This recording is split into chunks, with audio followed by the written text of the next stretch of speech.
kapal langsung tertelan. Tapi ini baru permulaan. Lalu semua ikan di sungai digigit sampai mati. Seluruh air diwarnai merah. Semua tanaman hancur. Faraoh mengundang Nabi untuk datang. Untuk memurnikan aliran darah.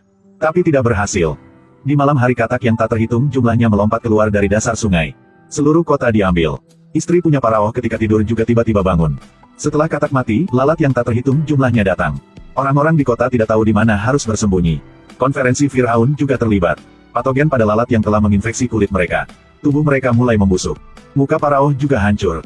Suatu hari, Faraoh mendapatkan satu kuda. Di tubuh kuda itu tertulis sebuah pepatah. Semua bencana ini, itu diberikan kepada mereka oleh Tuhan. Jadi Tuhan sedang menghukum Faraoh. Dari 400 tahun yang lalu. Setelah Firaun memerintah Mesir, Yahudi menjadi budak. Bantu Firaun membangun menara dan mendirikan patung. Membawa kemakmuran ke Mesir. Setelah Firaun baru naik tahta. Hal pertama yang dia lakukan, memanggil semua orang Yahudi. Untuk membangun makam diri sendiri. Bekerja siang malam tanpa henti. Begitu banyak orang Yahudi meninggal selama konstruksi. Firaun juga membakar mayat dengan kejam. Ini membuat marah dewa Yahudi. Jadi berubah menjadi anak laki-laki. Menemukan seorang pria bernama Mose. Hanya dia yang bisa menyelamatkan orang-orang Yahudi. Pimpin mereka keluar dari Mesir. Jadi Tuhan membawa 10 tulah ke Mesir. Membuat semua orang Mesir menderita. Mengira Firaun akan berkompromi. Tidak menyangka dia lebih marah lagi. Perintahkan untuk menggandakan jumlah pekerjaan untuk orang-orang Yahudi. Pada saat yang sama tidak memberikan makanan. Mose menyaksikan apa yang terjadi. Mulai ragu dalam hatinya. Siapa yang Tuhan menghukum pada akhirnya? Tapi tidak ada jawaban. Keesokan harinya kuda Firaun tiba-tiba mati. Dia masih belum menyadari keseriusan ini. Kemudian semua hewan yang terinfeksi mati. Menyebabkan kerusakan berat pada Mesir. Tapi Firaun masih menolak untuk berkompromi. Kemudian badai es skala besar telah tiba. Semua struktur di tanah hancur. Firaun hanya sedikit takut. Di pagi hari ketika semua orang memetik buah. Belalang telah terbang ke situ. Sekelompok petani sedang bekerja. Tiba-tiba langit penuh dengan belalang. Menyapu sawah lebih dari 10 juta meter persegi.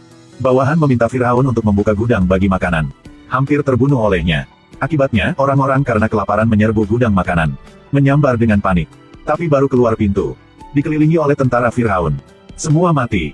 Di malam hari, Moses juga bertemu Tuhan. Berhenti membawa bencana. Karena sudah banyak orang yang tidak bersalah dirugikan. Tuhan marah. Katakanlah orang-orang Yahudi dipaksa menjadi budak selama 400 tahun. Mengalami banyak siksaan kejam. Mengapa tidak ada yang mengasihani mereka? Lalu memberitahu Moses.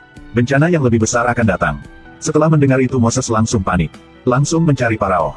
Katakan padanya, sekarang Firaun telah kehilangan akal. Jika tidak menyerah, lebih banyak orang akan mati. Tapi Faraoh tidak percaya. Katakan bahwa dia adalah Tuhan. Lalu usir Moses keluar.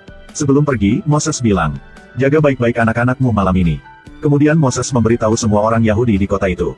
Malam ini bunuh seekor kambing. Kemudian gunakan darah untuk membuat tanda di pintu. Jangan benar-benar keluar dari pintu.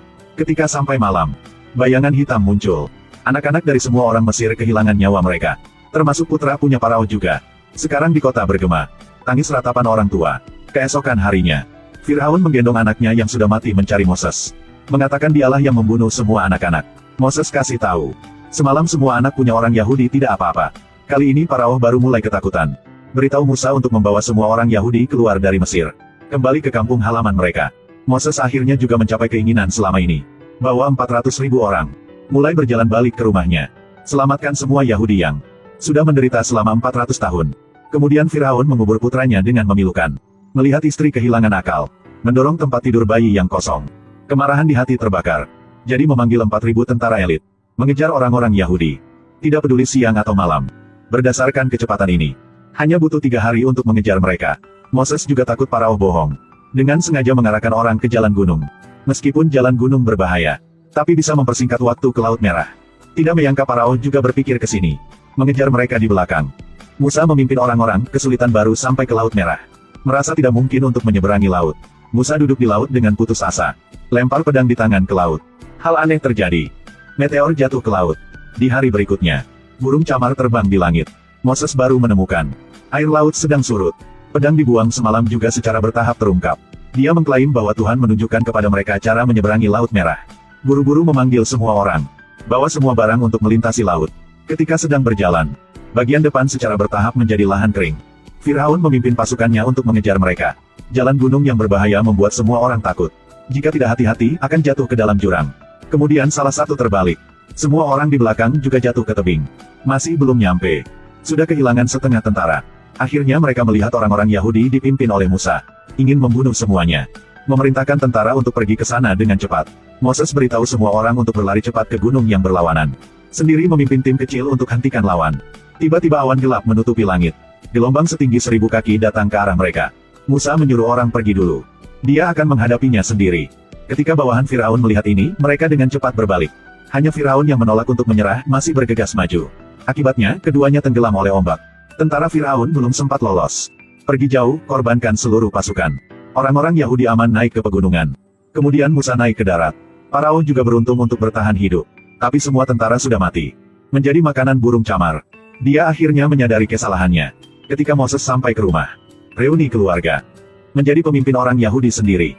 Dan menulis 10 perintah dengan tangannya sendiri. Film berakhir di sini. Film perdana pada tahun 2014. Terinspirasi oleh buku-buku sejarah. Di bagian perjanjian lama dari Alkitab. Cerita tentang orang Yahudi. Diperintah oleh orang Mesir selama 400 tahun. Tuhan mengutus Musa untuk menyelamatkan mereka. Dan bawa mereka balik ke kampung halaman. Meskipun ceritanya memiliki unsur mitologi. Penafsiran setiap orang berbeda-beda. Tidak peduli apa, setiap orang memiliki